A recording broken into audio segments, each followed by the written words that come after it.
Welcome, ladies and gentlemen, boys and girls, Jedi, Sith, Mandalorians, Twi'lek, everything in between, to another exciting edition of the new Force Order for life podcast. It is a Star Wars podcast, and yes, your eyes are not deceiving you. There is 4 of us in the house. You see, we are riding along this bumpy yet tremendous ride with a friend of the show. You saw him a couple episodes ago, but you didn't see him last episode because he no-showed like a jabroni. But that's another story for a different time. I am 1/3 of the hosts of the New Force Order. I am a professional wrestler, a multi-time champion, and still, after this Saturday, my NFO brothers walking me to the ring and partaking in my match, in my corner, your Alpha Championship Wrestling World Heavyweight Champion. My name is the Greek God Papa Don, a.k.a. GGP. Alongside, I have a vindictive, malicious, irate, pissed off Sith Lord because he realized he should have been a pro wrestler after this Saturday, and a charismatic, yelling at the fat women and little children in the stands, thunder stealing, toy collecting medical droid. Smarten up the mark, boys, and we'll introduce the jabroni afterwards. Ladies and gentlemen, I am the Dark Lord of the podcast, the Sith Ari, the rampaging Reverend Kiss, the Butcher, your boy Spiro, a.k.a. Darth Spiridon. And I am smarter than 21B, more technical than FX7, the god of stealing thunder, and the guy who's treated Lando for the Gungan gonorrhea, the TaTOYine trichomonas, and the Canto blight chlamydia, Dr. Destroyo Alex Arroyo. Woo! Well, what do we have here? Some penicillin from Doc. Thanks, Doc. That's pretty cool. And on our show tonight, fellow friend from a galaxy far, far away. You may know him from the Den of Nerds. We know him as the No-Show from last week. Our boy, your boy, everyone's boy, especially the girl he was with last week. Oh, yeah. Josh Lucas, a.k.a. Josh from the Den of Nerds. What's going on, guys? How we doing? Happy Doing to be very here. well. Good. Doing I'm well. happy to Doing be well. here. I knew I'd have to take some licks after bailing last week. Nobody's licking you, buddy. Don't worry. Well, That was- maybe there was that going on last week, but a gentleman doesn't kiss and tell. But yeah, it was both of you it was a don't? thing. Wow. Yikes! Now, question, Yikes! No. Did what's your up? significant other from last week lick you in the cheek while you were wearing the bikini like Leia, or was it the other way around? There was some of that, but most likely the other way around. Yeah. A little action. A little something like that, but again, a gentleman doesn't kiss and tell. It's all right, Josh. But yeah, she's a good girl. She's a good girl. Good for you. I'm glad to see that we're not the only 3 nerds in the galaxy that can get laid. So congratulations. Yeah, no, for real. It's not like you're an ugly guy. So, Oh, thank you. It is. The nerds are kind of making a comeback. I gotta say, I think when I was much younger, the nerds had it way worse than they do nowadays. You know what I mean? I feel like Definitely. Yeah. Definitely. Doc couldn't even leave his house when he was young. That's the beauty of Comic-Con. You show up, you're 300 pounds, you can find somebody else who's 300 pounds, you both go home together. It's fine. Yeah. Comic-Cons are real fun. Yeah, exactly. Your basement or my basement. Yeah. The only problem with Comic-Cons is a smell after a while. Some people don't know how to shower. Yeah, definitely. It can get sweaty. It Yeah, can get real sweaty. get sweaty In like the a Gamorrean. lines. Oh yeah, especially those Gamorrean princesses that come to the Comic-Con and the Gamorrean princesses. You know what I'm saying? It's starting to smell like bacon up in there, but that's neither here or there. We're not one to judge because let's face it, ladies and gentlemen, you guys listen to the show.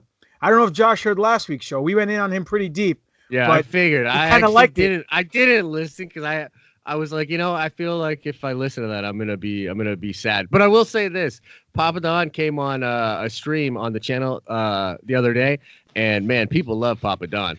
And I wanted to plug the show last week, but I figured everybody would have been dogging on me pretty hard, so I didn't end up doing it. But I know, listen, brother. I know. When we do that to you, it means one thing. It means that we love you. Okay. When we just straight, that he's more, you know. when we just straight run you through the fucking coals, and we motherfuck your fucking mother. Now I gotta listen to it. Now I gotta know. Listen, man. A good example, right? Jeremy. We fucking talk about this guy like he's the living embodiment of fucking AIDS, bro. Okay. Don't worry, we did not talk about you in that manner, so Sure. it's all good. I got you. No, I appreciate it. Well, listen, glad you're here today. We're going to talk some shop. But Yeah. first, just so all you new listeners know, this is a Star Wars podcast. We're not your typical podcast that throws out information for clickbait. We're not looking to make money off of this. It would be nice. Our agenda, our motto, our MO, if you will, is that we, as a unit, the NFO, the Butcher, the Doc, the Greek God, we are just looking to get Star Wars more over with you. We're not looking to get over on Star Wars. And you might say to yourself, well, what does over mean? I don't understand. It's a wrestling term.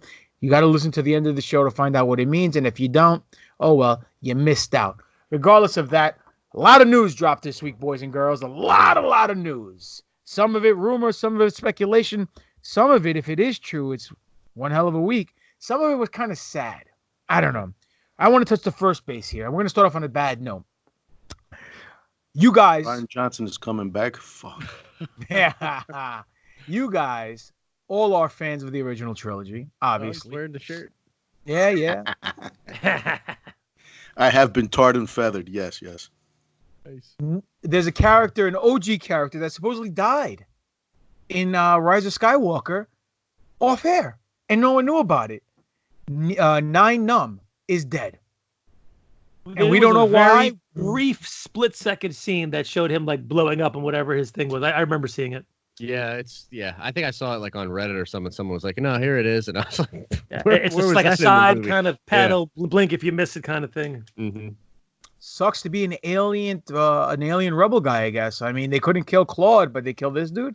I know, right? Well, they killed Snap too, so. Yeah, that was a little bummer too, but I guess that's JJ's way of saying, you know what, I'm not coming back, so you can't have my best friend either. So Yeah, right. Yeah, I don't know. What are your thoughts? Round the Nine horn, let's Nub? go. Nine Nub, good character. Never had like a serious attachment to him. It does suck that he was unceremoniously killed. I think that is something that Disney continues to do. For all the fan service that's in Rise of Skywalker, there's some stuff that still seems like they don't necessarily totally get where the fans are at. But yeah, I don't know. I wasn't super bothered by it, though, being totally honest. Okay. Yeah, I saw it and I was like, nah, okay. Oh, well. He was, as a kid, one of my least favorite action figures because he didn't do very much except sit next to Lando and go, and that was about it. So What did he do?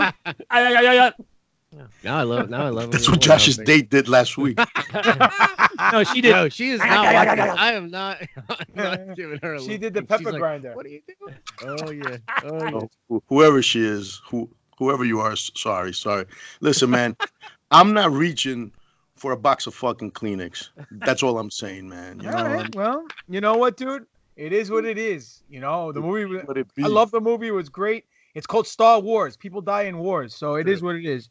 True. But you know, other information came out this week. We decided to they dropped the comic book. I think issue 2 of the Kylo comic. I don't know if you guys were able to read it or not. Josh, did you read it? No, I didn't read it, but I might know what you're talking about. depending All on right. So let's see if you have the answer to the $1 million question. What am I going to talk about? Are you talking about the High Republic thing? How that was mentioned? No. Well, what? It was mentioned in the comic book when they went into that temple. Yeah, they did. They did mention a little something about it. Yeah. Laura Santeca, I think, mentions it. No, that's not what you're talking about? Well, I am now. So go ahead. Take the horn there, Kimosabi. Oh, well, no, it's just the fact that, we've been hearing these rumors about the High Republic, which is rumored to be what the next movie is going to be in 2022.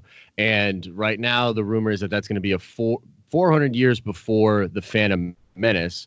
And it's going to sort of be like a version of the Old Republic, but not quite as old as the Old Republic. And until that happened in the comic, the High Republic hadn't been said anywhere in canon or anywhere officially by Star Wars. So to have that rumor come out and then see it in the comic was too weird. You know what I mean? So in my opinion, it lent a lot of credibility to that rumor. Well, did you guys know that in the High Republic, we're going to see Cheech and Chong as Jedi Masters versus Red Man and Method Man as Sith Lords? That's a good movie. That sounds good. We might even see Kevin Smith show up as a Hutt or something. Who knows? Yeah, he probably would. Is his mind gonna get melted? Well, it's another thing. I mean, we did touch base on it before, but I mean, it's old news now with this JJ cut. But it kind of feeds into this whole mind melting thing, because if it was during the fight scene, because JJ even said that he didn't see the last shot. He saw a scene before the last shot, or he was there while they were filming it. So there's a good chance that the whole thing about the ghost. I'm sorry, am I boring you? You got to take a call? Sorry, Doc. It's okay. Freaking prick.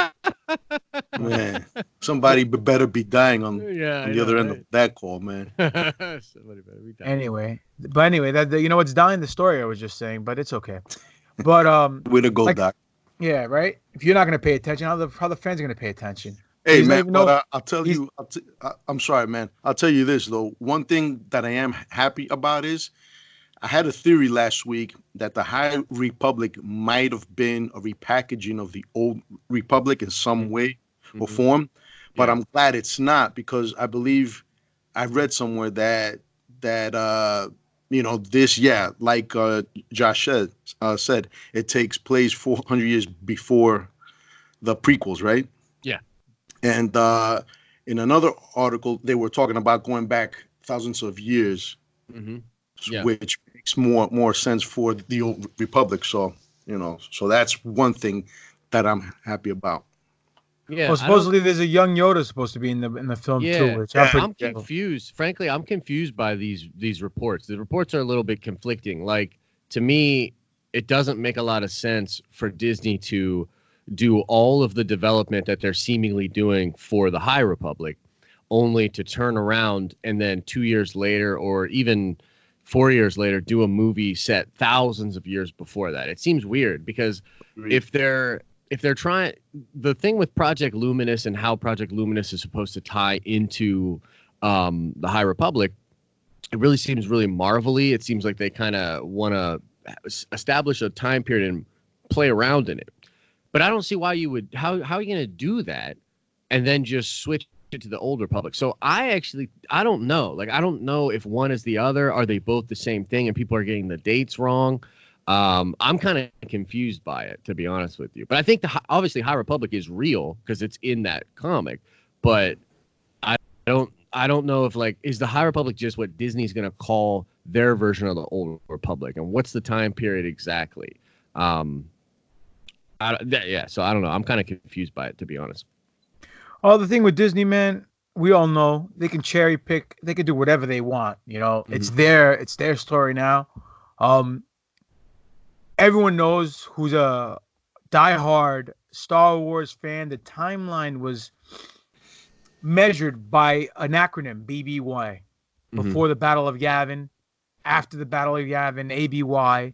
Now Disney's even changed that to a certain extent, and they added before Star Killer Incident and after Star Killer Incident.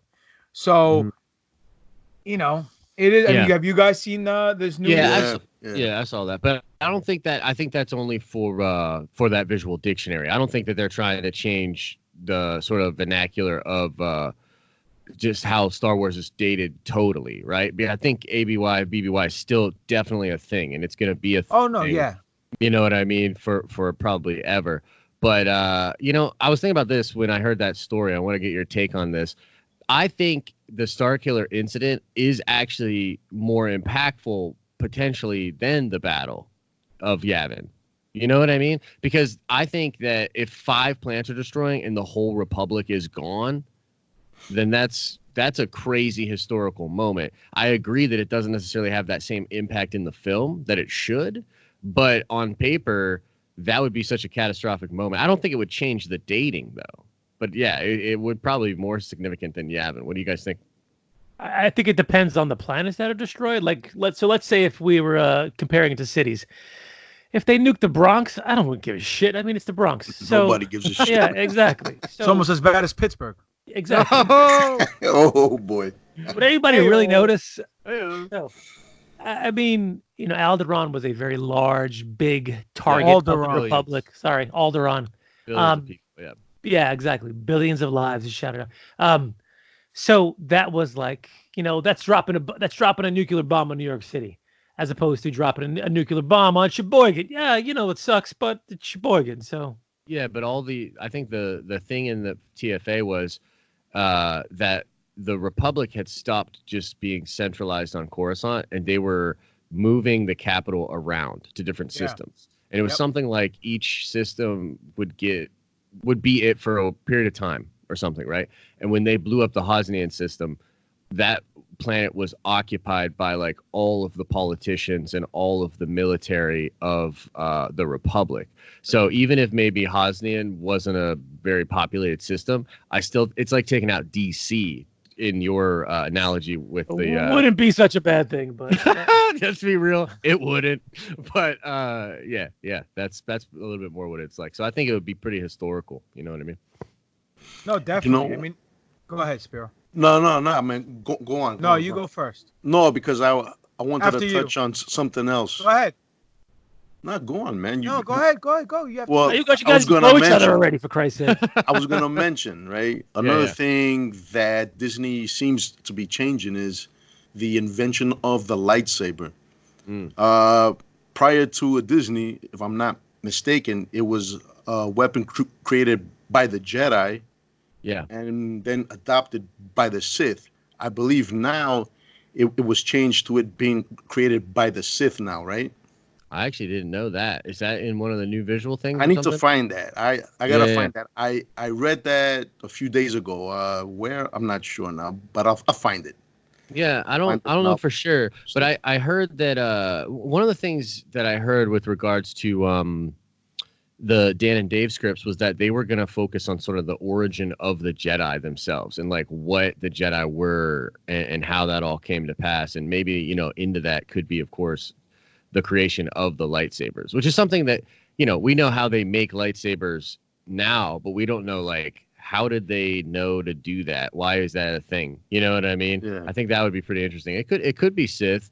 I'd love it if the Sith were created potentially before the dark side. I don't think they would do that. And that's never been in like Legends or anything like that. But like if the dark side, well, I guess technically the Rakata Empire it predated the Jedi of this galaxy and it was evil. Right. But yeah, I don't know. That could be cool, but I hadn't heard that about the lightsabers. Well, the interesting thing is I actually read a line in an article, and this was something that was quoted from somebody in Disney. I think it was Pablo Hidalgo. I'm not sure, but Yeah. he mentioned the old Republic, and what he said was it's a piece of canon that hasn't been explored yet. Right. So right. are they changing things around as far as that goes too? Because Yeah, they have to. Yeah. if I'm not, because I hope that they keep certain aspects. Like Right. I want them to maintain the pure blood Sith. I want them to have dark Jedi going to Korriban, having fucking sex with all these pure blood Sith, and then enslaving them, creating the Sith Order, etc. And yeah, and if they are changing the whole thing about Sith are the ones that made the fucking the lightsaber. Personally, I prefer it the old way where it was the fucking Jedi. The Sith had the fucking Sith war blades, and eventually they, for some reason, adapted the fucking lightsabers, etc. So on and so on. But Yeah. whatever, man. This just in breaking news. All that you were just talking about, and Revan is still not canon. Oh, Boom. do you guys want them to my do God. Revan in a Disney movie? Do you want Disney Star Wars to tackle Revan? You know what, man? They don't have to, because there's the potential to ruin him. That's To what I'm ruin saying. it. Yeah. But if listen, I'm not one of those man babies that are gonna be like, they ruined Revan, they ruined my fucking childhood. When Ryan Johnson made The Last Jedi, in no way did I feel that he ruined Star Wars. I mean, Right. fuck him. But man, there's so many other characters and stories to fucking tell. So I don't know. I would love it if they just reference Revan, but I don't want to see a version of that story again. You know what I mean? Well, because I feel like if they do it, they have two options. One, completely copy what was in the game and completely copy that arc. And then I think they set themselves up for a thing where people are like, it's just a copy, right? The other way is to like radically do something different, and then they just leave it up for kind of interpretation. It's the same problem that like the sequel trilogy has, where maybe this was always going to be the thing, where it was always, because they were making films that really came after, the original trilogy, it was always going to be compared to it, and it, no matter what, was never going to live up to it. You know what I mean? And I feel like if they do the Revan thing, they're kind of walking that same path. I would do something fresh, something that is not in the pre-established Old Republic, which is why I kind of like the idea of the High Republic being their version of the Old Republic. You don't do any of that. You can still have I would honestly leave Old Republic completely, not completely Legends, because you could maybe eventually tell some stories there, but like leave that alone. There's so much that's already happened there, and people still have it. I would go. This High Republic era seems like a chance for them to do some new cool stuff that will tie in eventually with the Star Wars we have. Agreed. You know what, man? Personally, I would prefer that if they would do Revan, they would do it in the form of a series. You know what I'm saying? I mean, tell us his stories, cover the Mandalorian Wars, cover everything, but do it there, Yeah. Let's just say that if they actually did make a Revan series or a movie, have you heard the term cream your jeans? Because that's what Spiro would do. Gush. There'd be a lot of people that would. Look, I love Revan. I have a Revan figure right next to me. I really Where like is that it, character. man? Show it Yeah, to I got me. it. Do it. Do it now. Do it. You can do it. Do it. Doc might have this one too. Do it. Of course I have that one. This You the have Black it? Series Yes, one. of course I have yeah. that one. Do you have the Darth light Revan. side version? Nice. He hasn't come out yet. He's coming out this Oh, year. okay. Nice. Yeah. No, Game- yeah. It's on GameStop exclusive. pre-order, right? Yes. Yeah, I'm gonna have to go GameStop. grab that for sure. Did you? I don't want to like jump around, but did you guys hear about the leaked Trevorrow script that Robert Meyer Burnett? Oh, You know yeah. what? You just stole the thunder, because that's where exactly where I was going. Go ahead. Doc told me to do it. He was It's like, okay. he texted me It's and was all like, right. steal the thunder. So this thing came out. I just watched before I came onto the stream. I was like kind of winding down and I just put it on, right? Because I didn't like think much of it. Like I like Robert Meyer Burnett. I think he's cool, but like I never in a million years thought like he'd have a legit script from a draft that Trevorrow and Connolly wrote for 9. For some reason in my brain, I was just like, there's no way. And then you sit down and not only does he do a good job of explaining how he used to work in the business of basically he was a reader for studios on scripts, and he sort of quantifies his ability as a script person and the ability to judge what a good script is because he greenlit the script 7, that Brad Pitt movie, that David Fincher film. What's Yep. in the But then box? Dude, I know, right? And that's a great movie. I imagine that script was mind-blowing. But so he basically talks about a script of a draft for episode 9 called Duel of the Fates, and it's what Trevorrow and Connolly wanted to do with their movie originally. And this is around the time when Kathy Kennedy fired them from it, and then brings in JJ and Chris Terrio, right? So, have you guys read it all, or have you seen any videos about it or anything? I read the synopsis from Esquire. Okay, when they cool. released it, and it sounds super interesting. But the interesting thing is that a lot of movies go through rewrites, and a lot of movies have had multiple versions. So the question is, where did this land? Was it a first version, second version of many iterations that eventually got flipped and changed towards the end? That's what I would be interested in knowing. And if they got the boot because they, Lucasfilm and Disney didn't want to go down the route that they were going. And the question is why? Because, if you look at the script, it talks about Papa Don's favorite character. Jar Jar. Rose Tico has a slightly increased role. Oh, I feel like she's got a way bigger role. She does heavy lifting in this movie from what he was describing. She has a heist with BB-8 or something, and then it's Kylo Ren going into hiding, and Mustafar trying to immerse himself in the whole dark side of Vader, and him finding a holocron, and yada yada. It's and then at the end it's Rey versus Kylo, and Kylo does not do the face turn that we saw in the actual movie, and she extinguishes him with the help of the Force Ghost Jedi, of Anakin, Yoda, Obi-Wan. Yeah. Have you guys? He chases. Have you guys heard it at all? I was listening to the video before the show. I only got slightly into it. I got up to the part where his face got all disfigured from the red lightning from the holocron that Robert Mario Burnett said. But just so the people out there know what we're talking about, this dude Robert Mario Burnett, he's on the internet. He talks with John Campea from time to time. He used to be on Collider. He has his own channel. He said that the movie starts off that it was very similar to Jedi, meaning that it started off almost like on a mission, men on a mission, spy thriller type-esque, where the rebels go to a certain dock shipyard where they're making first order ships, and they try to blow it up and they fail, and they end up stealing a dreadnought. Rey was disguised as a sand, what's it called? Tusken Raider. Tusken Raider, and then they come down. They bring this the dreadnought down at the base where I think it was in Coruscant. No, sorry, some other planet.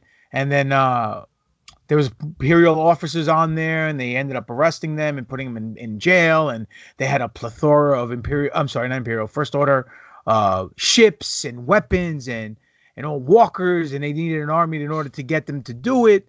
And then it cuts to Kylo on Mustafar, where he finds a holocron, and then the Emperor's hologram pops up, talking about finding young Skywalker and turning him. Yada yada yada. The holocron realizes not Vader. Sorry, it ends up shooting red lightning and self-destructs and ends up burning or like disfigures the shit out of him. Disfigures Kylo, and then Leia feels the pain, and that's where I got up to. So you want to take it from there? Well, it's the basic. I think the thing with the holocron that's important is Palpatine is talking to Vader, and he sends he's supposed to send Vader on a mission with Skywalker. He's like, if Skywalker does strike me down or whatever, right? Then you've got to turn him and take him to this planet where my Jedi Master is, or my Sith teacher is. And then basically it all culminates with a battle that's on not the world between worlds, but the world of Mortis, with the Mortis god stuff. And it's Kylo versus Rey, and it's just light versus dark, and the Force Ghosts show up and they try to turn Ben and they can't, and then they just destroy him. And he gets Mandalorian armor welded straight to his skin was part of it. That's what made me think of it when we were talking about Revan with the Mandalorian mask. So he gets Mandalorian armor fused onto his flesh or whatever. But I'll be honest with you, there's a lot of people on the internet that are super hype on that script and that are like, hey, this would have been so much better than episode 9. I think this script is fucking whack, dude. I think this script is stupid. And I was actually worried when I was listening to Robert Meyer Burnett because he's so like into it and he really like projects and he speaks with gusto and he's reading it like this. And, you know, I was worried that like I was going to get trapped or kind of caught up in that. And I'd be like, damn, this sounds dope. And then, you know, not be able to think objectively about it. But even with all that, I was still like, this script is not that cool. Like people think it's awesome, but it sounds to me like people would have walked out of this film and even more than they did with Rise, throwing their hands up and been like, what the hell just happened? You know, like he's got to play. So he's got a master that's not Plagueis. Even though Plagueis is mentioned in Sith, then Kylo is in charge of everything, shutting down communication, but he's out like just kind of searching. The one thing I did like about it though was the Force ghost Luke haunting Kylo. That's kind of cool. That would have been kind of great to see. Yeah, that would have been cool. But other than that, man, I think the script is pretty whack, and it would have led. I can kind of see why Kathy honestly looked at that and was like, no, because.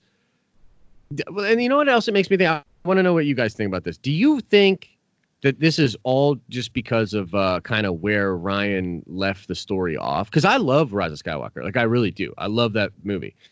But I can't deny that it was like sort of a rushed crunch of a film. And, you know, hearing about this script that Homeboy did, I'm just like, was there ever a good version of ending this trilogy? Could there have been an ideal, perfect ending? I don't know. What do you guys think? We'll see when we get the JJ cut. Yeah, I think we're gonna get it. I think so. You know what? Yeah, I was gonna say.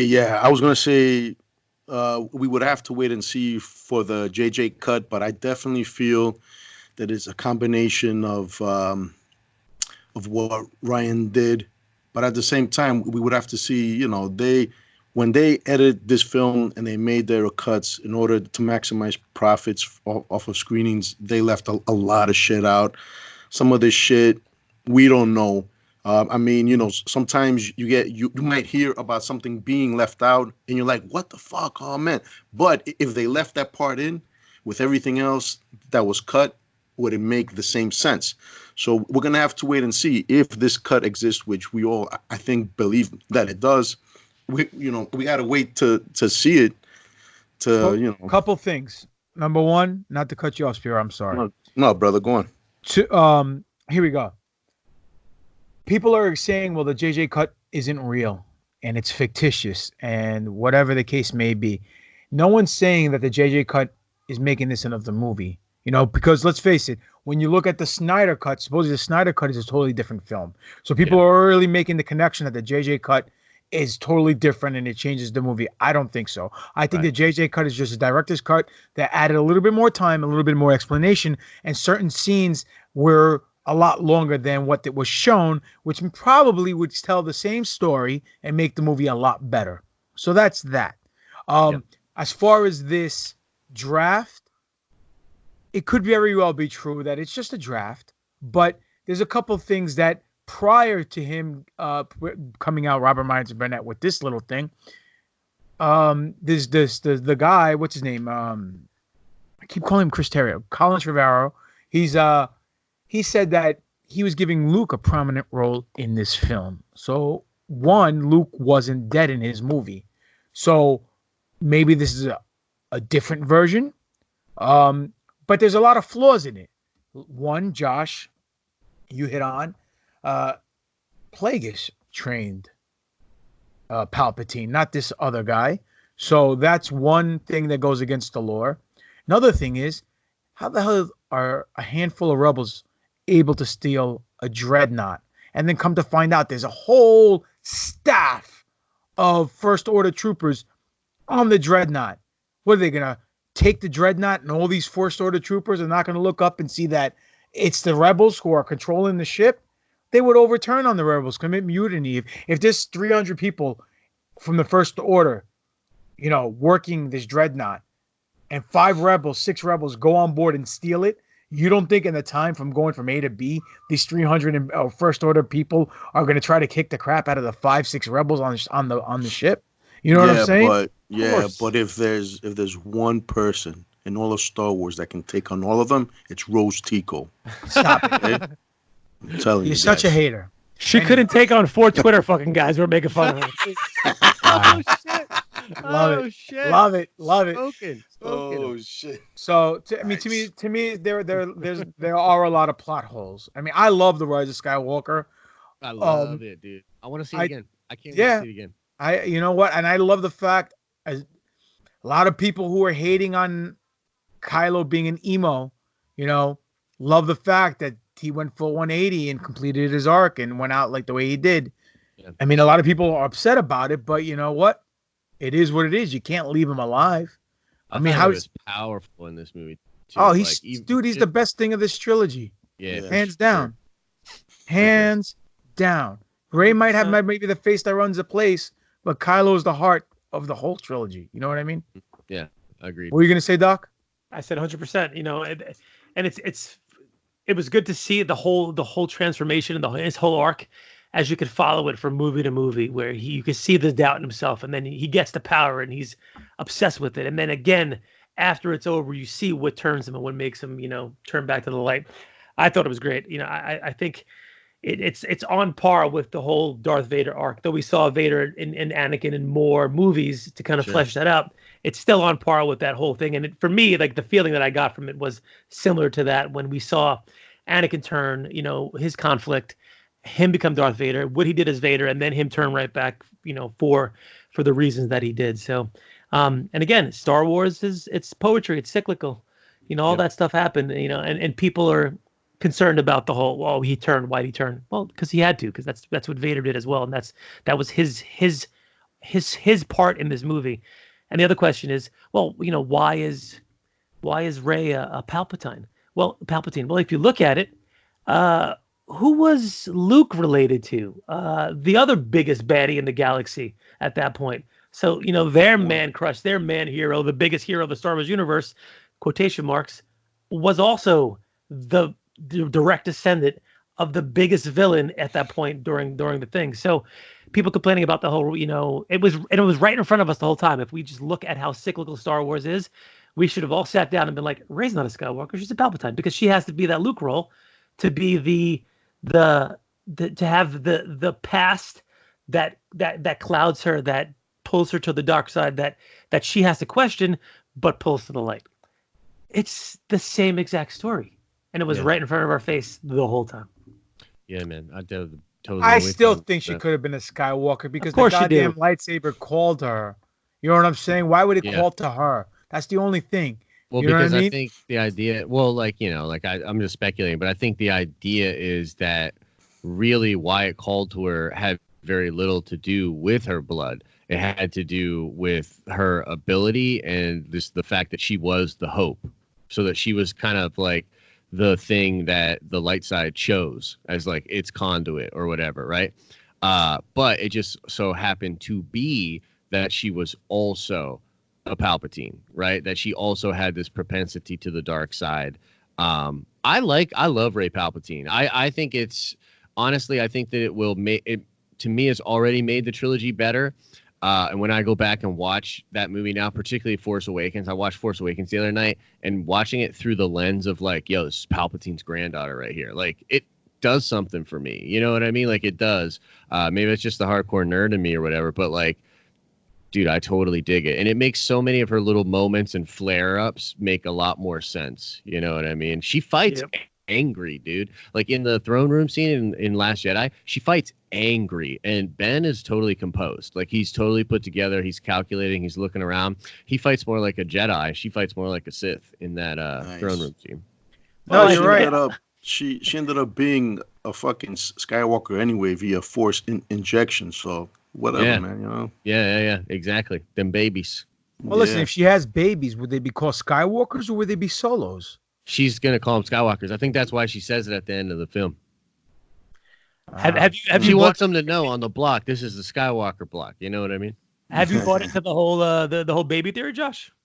Oh yeah, I'm a big believer. I might be one of the first people that like went like hard on that theory. There was a couple people on Reddit that were posting about it, and they literally took it down because they were getting so much hate for it. Jesus And Christ, yeah, man. and I did a video about it, and actually there wasn't a lot of hate on the video, but that's kind of like, I feel like that's kind of because in the video I'm like, look, I know there's a lot of hate, fuck y'all, and like just kind of went for it.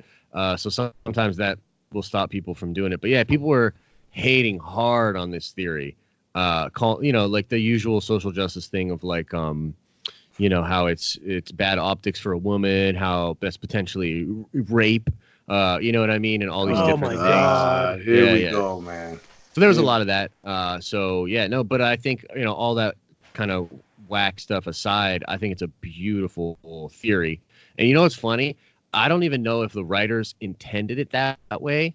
I almost feel like, and this is something George would talk about with mythology, and he would talk about how sometimes these tribes will tell the same story even though they have no communication with each other, right? This is something Joseph Campbell talked about, where he was like, it's crazy that these tribes are coming up with the same stories and they've never talked to one another. They're on the other sides of planets, entire climates away, and they had the same kind of stories. And the idea is that the stories are coming from the same place, and that there's this thing that's more powerful than us. That's we're kind of just telling the story of that. And I think that in the sense of the ending with the twins and the new babies on Tatooine, they might not even, JJ and Chris Terrio might not even think that's what's in there, but it's almost like, to me, the story's writing itself and like just making that the most obvious reason that she's there and the most obvious ending. Which I think if it was a little more explicit would have been a really good ending, but yeah.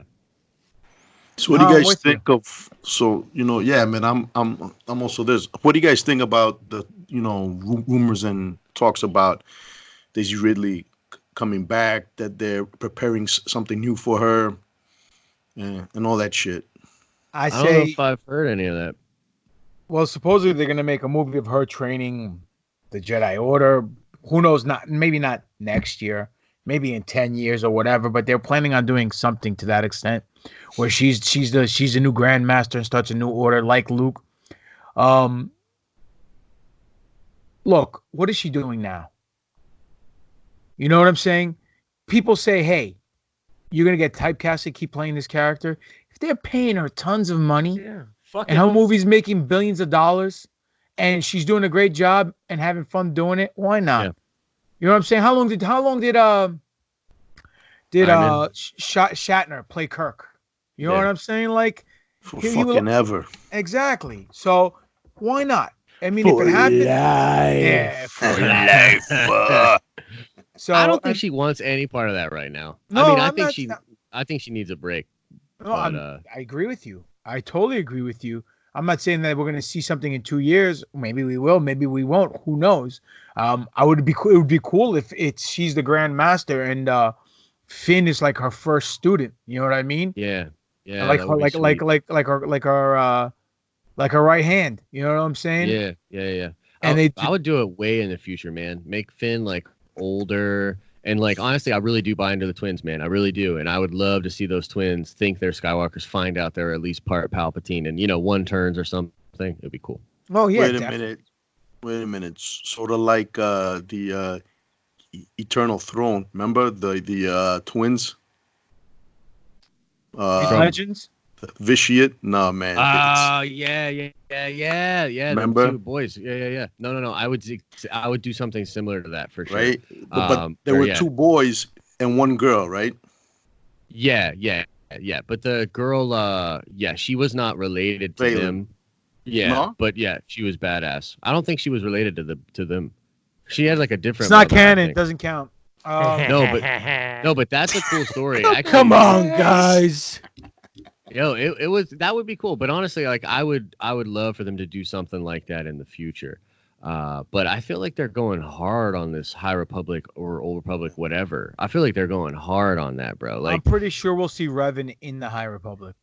I just like the way they took Thrawn and moved him from Return of the Jedi, and they put him before the New Hope. I think we'll see Revan in this because people want to see him, and they let's face it, the They'll But bring him do in. we see him? Do we see him as what? Force goes somebody No, mentioned. as the main character that goes Damn. from good to bad, back to good, or whatever the case may be. Who knows? You know what I'm Listen, you saying? know That's what? just so tough. They can do that because his spirit lived on tormented for hundreds of fucking years, right? Yeah, he just brings himself back to life at one point. Yeah, Yeah, it's and nuts. and he's nuts, like fucking psycho and shit. So You know what he's maybe, not though? He's not canon. So. Oh, Revan is I canon, don't but we just know. don't know if that version come is on, guys. canon. Well, listen. One thing that is canon is the Clone Wars, and that's coming back in February. I believe February 17th is the start date. Am I right? Oh yeah. So, what are you guys more excited? What are you guys hoping to see? I know we're all excited for the last season, but what are you guys hoping to see in the Clone Wars episode, season 7? I want to see the thing on with Maul, right, on Mandalore. I think that is still not fully fleshed out, right, with Ahsoka. That was in the Ahsoka novel. We didn't get to see it, so I want to see that. I'd also like to see just more decline in Anakin. You know what I mean? Like I think could be really cool leading up to, because this leads right into Revenge of the Sith, right? So like there's a potential to get really dark. Could be some great Palpatine stuff too. But yeah, that's what I'm thinking. Butch? Well, I definitely want to see more Ahsoka stuff. I want to know. Definitely want to know more about Ventress. Maybe see some Dark Disciple stuff in there. But I definitely That was a want to dope see. I'm looking forward, really, man, more than anything is Anakin's decline and descent, bro, to full on dark mode and That's not gonna show happen. him they got to do something, man. I mean, you Yeah. know, Maybe some visions or some shit. Yeah. something, man. Yeah. I'd like to see them flesh out Obi-Wan a little bit more. I want to see him kind of channeling the spirit of Qui-Gon to get guidance and have more interaction between the two of them, because I think that was a relationship That won't happen. Why not? Because during that time, Qui-Gon was only a voice. He wasn't a spirit. It'll happen in the Kenobi series, but it won't happen. Yeah, it might happen in the Kenobi series. You Interesting. could maybe not channel him in the sense of the Force, but like maybe think more about his teachings or something like that. Like they could reference him, but yeah, as far as that, he isn't even aware of Qui-Gon's abilities or voices until the end of Sith, because Yoda tells him. Sorry to rain on your parade, though. Sorry to nerd out on here. Yeah. Question though, do we find out what refresh my memory? Where Revan's did not the canon. God damn it! Where did the dark saber end up by the end in of Rebels the or series? Clone Wars? Clone Wars or Rebels? Clone Clone Wars, Wars. Maul had it. Yeah, Maul has it at the end of He Clone was the Wars. last one that okay, all right. Mhm. And So- what's her name? Sabine steals it from him when he's on in Rebels, when he's on, Right. was it Malachor, right? Yep. And then she gives it to Bo-Katan, and then it ends up Then in Gideon. has it now. he so who probably knows? whoops that ass is what happens. Yeah, definitely. I want to see that. That would be really cool. Well, here's a question for you, Josh. Yo. We all know that the person who has the dark saber is the quote unquote Mandalore, the ruler of Mandalore, and everyone has to bow to him. So because he's following the creed and this is the way, and whatever the case may be, he whips out his dark saber. No pun intended. But if he whips out his dark saber, does the Mandalorian, does he have to take a knee? Do you think he's gonna follow his creed, or he's gonna break it? Oh man, no, I don't think that the creed's connected to the dark saber anymore. I think whatever the Great Purge was, I think that happens in a post Battle of Endor world. I think because we don't really know what the Great Purge is. Some people think that it's some things that were referenced in legends. Some people think it, could be this, that, and the other thing. We don't know. I think what happens is after Endor, the Empire realizes they need all the resources right now. Like if they're gonna beat up the rebels at all, they're like, holy shit, we gotta, It's kick like a new cramming for a cake. final. Yeah, like boom, let's get it all. So they probably go to Mandalore, take it back, because I think it's technically still being liberated. Like they technically beat a lot of the Imperials, but the Imperials wouldn't just like give up. You know what I mean? So they'd probably send more waves over to Mandalore. I think what happens then is they come in, they kick the shit out of the Mandalorians, they decimate their people, killing almost all of them, which is why the new creed is only one goes above ground at a time. They want them to think they're nearly extinct, right? And so the Mandalorians that's also probably why they're recruiting foundlings, because maybe literally 99.9% of the Mandalorians were killed in the Great Purge. And so I think at that point, that's when Gideon takes the dark saber. And yeah, I don't know. So he definitely won't bow to Homie if he's got the blade. Do you think he'll end up with it? That would be super cool, dude. I would be super cool. That would be great. Yeah, it would be great. Even if he only is carrying it for someone else, right? Like, because I don't know, he doesn't really strike me as the leader type or whatever. But that's not to say he couldn't find someone that could be. And there's always the potential of Sabine and Ezra meeting up with this dude later on, potentially with Ahsoka as well.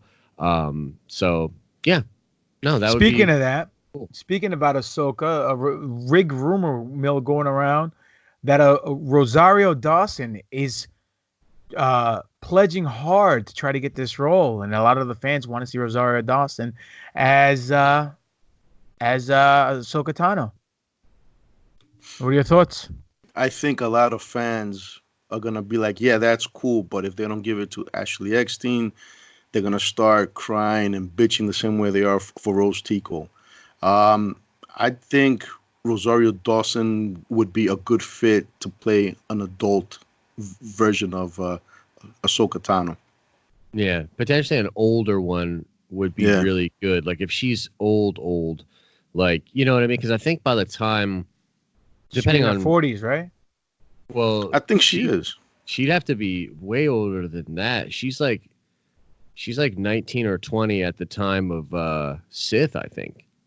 So she'd be like 50 when we see her, at the end of Rebels. And so depending on. But do they age like humans? No, they wouldn't. Like she wouldn't be like dying, but I think she would look potentially a lot different. So I think she would still get older. I think that could work. She seems a little too stringy for me.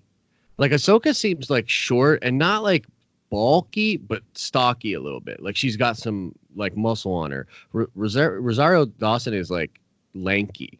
You know what I mean? So it doesn't feel this. I don't know. To me, that she's not necessarily the. I like her a lot. I think she's dope in the Netflix stuff with Marvel, but no, I don't really see her as Ahsoka. But that's just me.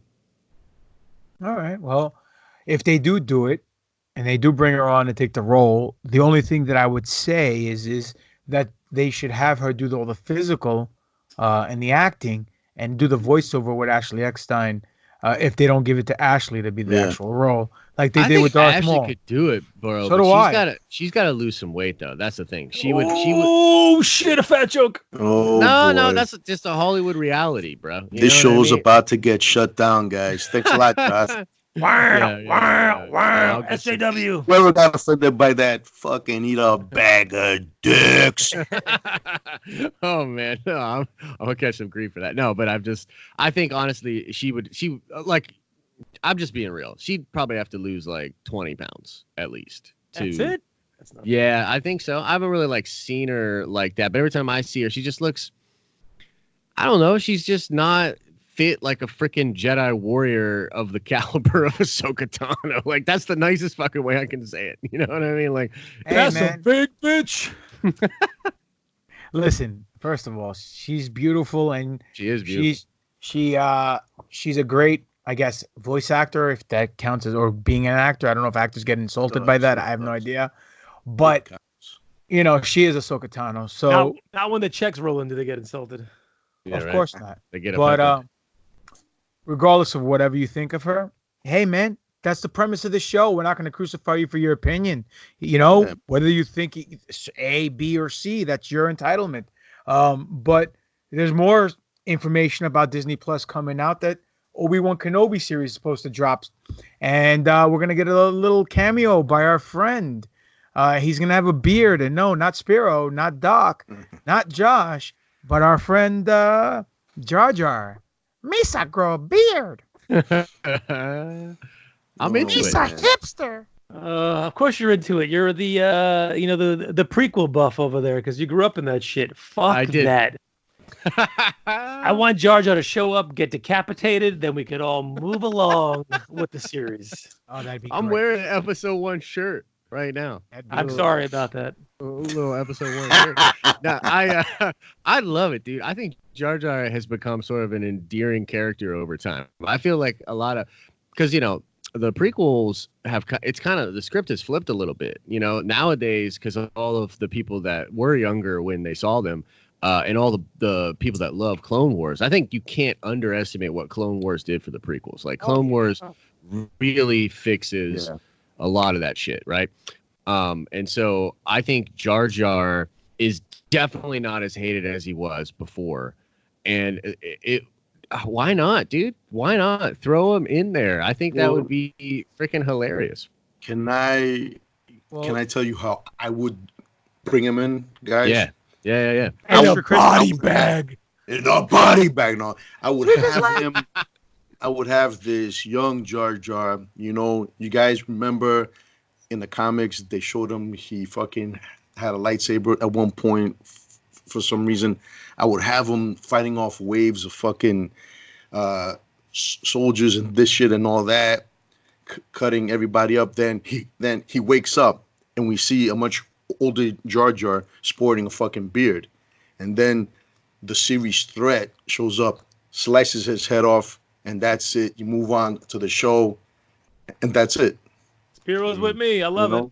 You know what? You guys want to know how I would do it? I want to throw my hat in the ring. I would have a massive threat, this crazy dark side thing that's so powerful that Obi-Wan has to leave Tatooine, and it's like this huge thing for him, right? And because he's not supposed to leave Luke, but he understands that this threat is so bad that if he doesn't go shut this down, it's eventually going to come for Luke anyways, right? And so he goes on this thing, and we see this introduction of Darth Jar Jar in this cloak with dual red lightsabers, and he's like, "You say big doo-doo this time," and then he just starts slicing up motherfuckers. Oh, that would be so bold. That would be fucking bold, though. How many subscriptions would end up getting canceled right then and there, man? Let me tell you, this is how it's going to go down, boys. Booking 101, courtesy of GGP. Ready? Here it goes. Right.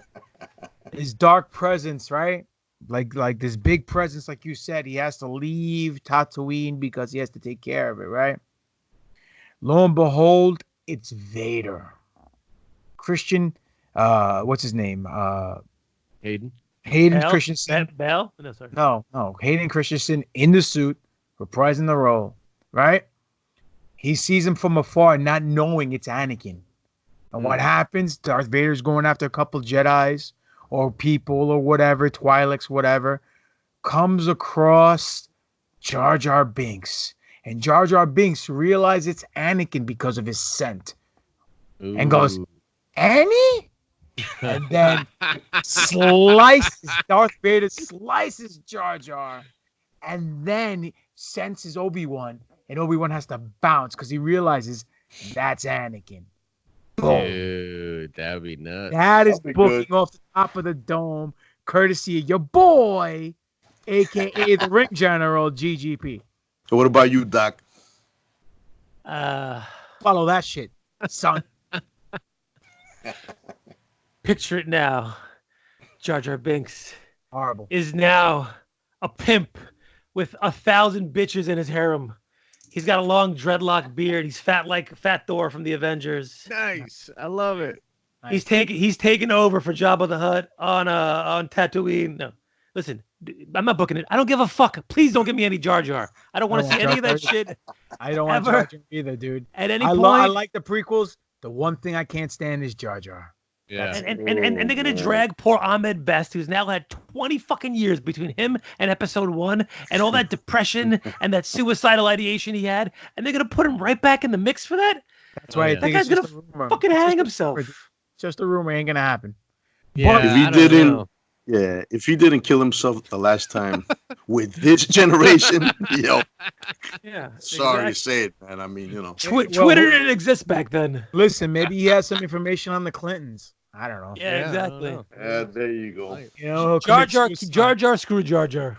There you go. But look, there is rumors of Mace Windu coming back in the series as flashbacks, and we all know what's his name was politicking to come back. I think they should book him as one of the villains, but that's just me. No, But- man, that would be great though. Yeah, to Well, bring him back, and he ends up How being a fucking crazy bad would guy. it be, you guys? You see an ominous figure, a silhouette, and all of a sudden a purple lightsaber lights up like Vader from the hallway, but it's not Vader, obviously. It's Mace Windu. Yeah. He comes out, robot hand, all banged up, looking all Disgruntled. grizzled. Yeah. What if he finds out about the twins and he's coming to kill Luke? He's like, no, Exactly. yeah, he's like, That's exactly no what way. I booked.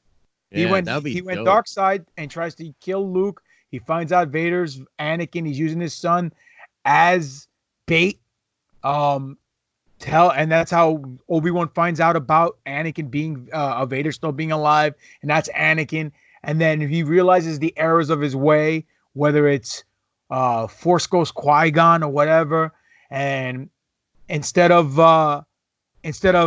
using him as bait, he ends up fighting Vader, and Vader kills him. Boom, and that's it. You know what I'm saying? I like whatever. that. That's good. I'm glad to see my bookings over. And speaking of over, if you people were still listening to this show from the beginning of the show, here's your explanation of over. It's wrestling terminology, folks. And what that means is you as an individual or an idea or whatever, being over means being popular. And in the wrestling business, when you're a good guy, you're a babyface. When you're a bad guy, you're a heel. And when you're over as a babyface, people will pay a lot of money because you're popular to come see you wrestle and beat the crap out of the heel. And when you're a heel and you're over as a heel with the fans and they love to hate you, then they're going to pay all tons of money to come see you get your butt kicked. What we do on this show is we compare two aspects of Star Wars, person, place, thing, whatever, and we don't put them against each other in a fight. We just want to see what's more over with you, but most importantly, what's more over with us. So, what are we talking about this week, boys?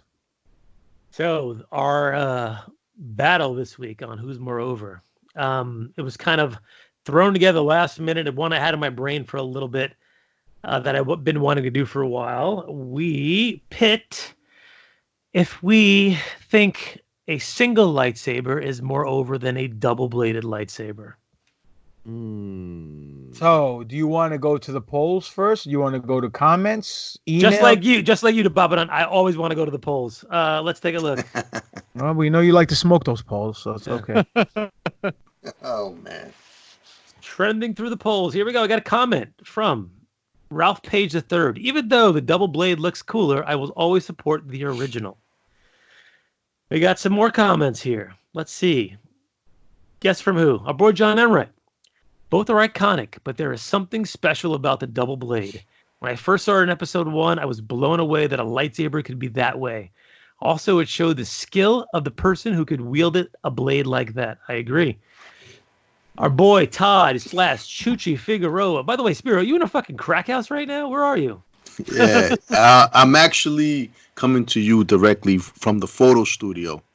This is one of various backdrops. You know, it's a nice urban sort of, That is chic. The crack house backdrop you got. Yes, sir. Chuchi On Figueroa. Tatooine. Gotta go with the single blade lightsaber. One reason is because there's more fighting styles with the single blade, like 5, if I'm not mistaken, and double bladed to 7. And double bladed to deflect multiple blaster bolts is more difficult. Even though Inquisitor's double bladed saber is extremely cool, there you have it. My opinion, single blade final answer. Our girl Holly Garland, super fan of the show, just posted a meme of Jim Carrey scratching his chin, saying, "Really?" And our friend Or really? Yes. And our good friend B Ass Master 1000, Dusty Mulholland. How can you think the double isn't over? As soon as Darth Maul lit it up in the second part of his saber in the episode, once everyone in that theater popped. Has anyone else ever received a reaction like that in their saber about their saber in Star Wars history? Everyone was talking about it. Double over. So, going to the polls. What do you guys think is going to be the result here? 60-40 double. I'm saying like 70-30. For double? Yeah. Spiro? I think it's gonna be even. Well, you're all wrong. Well, Single-bladed lightsaber over 72 to 28%. Wow. Beat the piss Okay. out of the double-bladed lightsaber. wow. Interesting. Interesting. Yeah, that's what I thought. Interesting. I love Rey's double-bladed saber in that scene, though. That thing was dope. The way it like nunchucked Yeah. up, and she like Yeah. caught the other saber. Yeah, that was cool. I mean, it wasn't the first time that saber's been seen. It was in the animated Yeah, series that prong, dude. Yeah. as one of the guards, the temple guards. They had yellow blades like that, but definitely was cool. Definitely seeing it, almost like a little switchblade, you know. Mhm. And considering that Doc is Puerto Rican and Spiro's half Puerto Rican, they know a thing or two about fucking switchblades. You're damn right. But You're damn right. So I thought it was an interesting battle. do you want to Why go do to you the think it emails? Or is? do you... We can go to the emails. Good. No. Go ahead. Enlighten us with your. All right, with I'll your go. insight. I agree with. Spiro, what'd you think?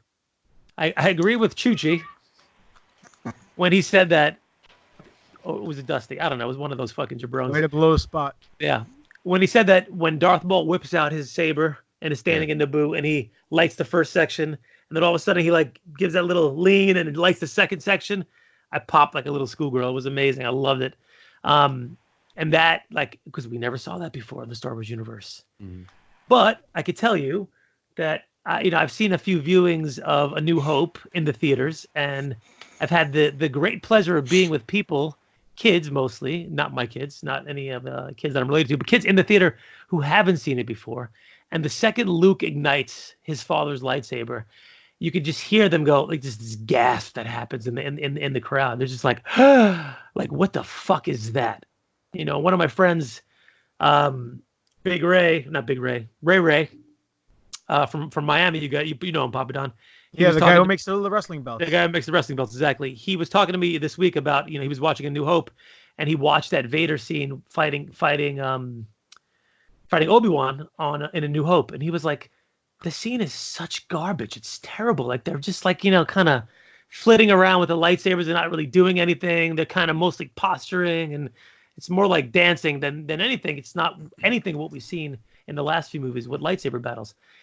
And he's like, it looks terrible. So I sent him that cut by that fan that did about the the extra P38? footage. Yeah, The extra footage from there, which obviously takes it to a different level. But I said to him, he goes, I don't understand how when I was a kid I liked this. And I said to him, I said, the reason why you liked it is because we've never seen anything like that before. The first time you see a guy do a fucking moonsault off a top rope, you're like, what the fuck just happened? Now they do 55 of them at indie shows, so it's not a big deal. But the second someone ignited a laser sword, if I can coin a term, and you saw it swinging around and it crashes and it's making these noises, if you're a 6, 7, 8-year-old, 5-year-old kid, you're like, what the fuck just happened? And that's something that you can't get back ever. Once you see it, the cat's out of the bag. But having that and, being in a theater when I've heard kids actually see that, it actually made me like super happy and smile when I saw that. So for me, going through this long-winded thing, just the nostalgia and putting my nostalgia goggles on, which we don't look upon favorably sometimes, the single-bladed lightsaber is where it's at for me. What's your All right. guys' favorite lightsaber of all lightsabers? We did that on a previous Who's Moreover. Okay. We went through all of the lightsabers and decided which was the best. Pop and I were privy to the Darth Sidious lightsaber because it's I was just gonna say that, yeah. slightly shorter. It looks more regal and elegant with the gold in it. It has crazy inlay on it. I had chosen his hilt with a purple blade. I know Pop chose his hilt with a red blade, and Spiro was red blade, and I can't remember who you picked for your hilt. I think it was either Qui-Gon's or Mace's, maybe. I'm not sure. I'm not sure, man. I'm not sure now. I like Dooku's a lot too with that curve. Yeah. Yeah. Dooku. Oh, yeah. Yeah, I Dooku's find a that great to be saber, pretty too. fucking cool. Yeah. So what do you think, Josh? Double or single? I would probably say double, but I don't know. There's something about the single. You know what I was thinking of as soon as you guys started talking about this was the fight in Rebels, where old Obi-Wan kills Darth Maul. And One of there's the best something- scenes ever. Yeah, it's dope, dude. And it's like this moment where he's spinning it all around. He comes in like a hurricane, and there's a clash, another clash, and then Maul goes to do the move he pulled on Qui-Gon, where in the middle of the double saber, he jacks the saber up, hits him twice, and then spins back and stabs him. And as he's going to do that, Obi-Wan pulls his saber much tighter and just goes right through the middle of the double saber and just cuts him down in like a single stroke.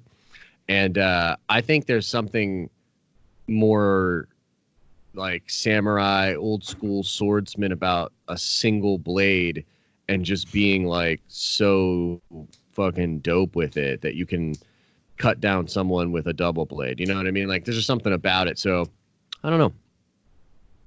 For me, guys, listen, man. When Maul first ignited that thing, and we saw what he could do with it, A gush. gush, yeah. Man, I was such a fucking kung fu film mark. So when I saw him doing that and he started doing all the acrobatics and shit, I fucking lost it. From that point on, the double saber was for me. But then, you know what, man? As I got older, as I started getting into more Star Wars stories, games, and all that, you know, I don't even know if this is canon. First of all, the double bladed lightsaber, it is canon according to Disney. But if they changed it, who knows? The double bladed lightsaber was something during the time of, no, I shouldn't say Bane, because it turns up in the Old Republic also. It was something created by the Sith to counter and confuse the Jedi. So, you know, that was cool to me, you know, and not too many people had the fucking skill that it took to be able to wield that thing and not hurt themselves. Yeah. First of all. But like visually, man, like Josh said, man, there's this like samurai or Ronin quality to seeing somebody with that single lightsaber, and even somebody that likes to wield two, like Palpatine. Yeah. That's just awesome. I think it looks better on print, you know. So